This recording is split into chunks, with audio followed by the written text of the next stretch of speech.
आज के दिन का इतिहास।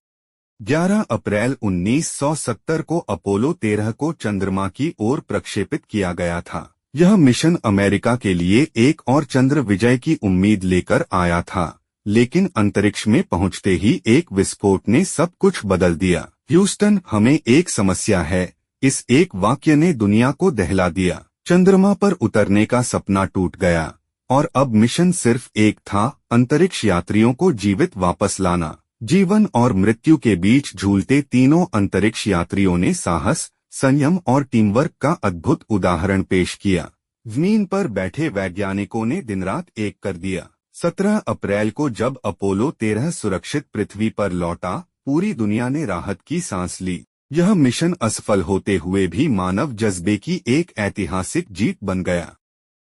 11 अप्रैल 1919 को अंतर्राष्ट्रीय श्रम संगठन की स्थापना हुई, एक ऐसा क्षण जिसने मेहनतकशों के अधिकारों के लिए नई उम्मीदें जगाईं। प्रथम विश्व युद्ध के बाद दुनिया थकी हुई थी और श्रमिक वर्ग शोषण, असमानता और अत्यधिक काम के बोझ से जूझ रहा था। ऐसे समय में आईएलओ का जन्म मानव गरिमा, न्याय और समानता की भावना से हुआ। इसका उद्देश्य था कामगारों को न्याय दिलाना, उनके लिए सुरक्षित और सम्मानजनक कार्यस्थल सुनिश्चित करना। यह सिर्फ एक संगठन नहीं, बल्कि करोड़ों श्रमिकों की आवाज बना।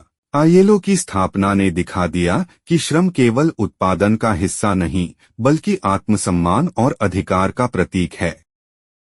11 अप्रैल को भारत में राष्ट्रीय सुरक्षित मातृत्व दिवस के रूप में मनाया जाता है, जो मां बनने की यात्रा को सम्मान और सुरक्षा देने का संकल्प है।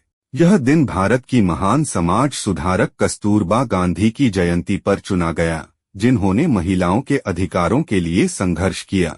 मातृत्व कोई जोखिम नहीं, बल्कि एक अधिकार है। यह भावना इस दिवस की आत्मा है। भारत में हर मां को सुरक्षित प्रसव, पोषण, देखभाल और चिकित्सीय सहायता मिल सके, इसी उद्देश्य से 2003 में इस दिन की शुरुआत हुई। यह सिर्फ जागरूकता नहीं, बल्कि हर मां के जीवन को बचाने और उसके सपनों को जीने का अवसर देने का एक भावनात्मक प्रयास है। ज्योतिराव गोविंदराव फुले एक ऐसे क्रांतिकारी समाज सुधारक थे जिन्होंने 19वीं सदी में जातिवाद और सामाजिक अन्याय के विरुद्ध आवाज उठाई। उनका हृदय उस समय की दलित और स्त्री पीड़ा से व्यथित था।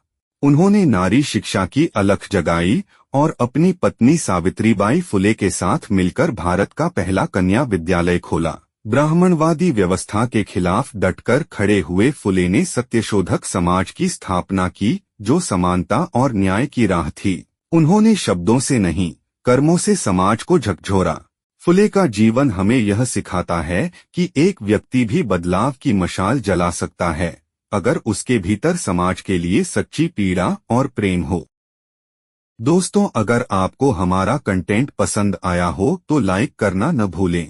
इसे अपने दोस्तों और परिवार के साथ शेयर करें। धन्यवाद।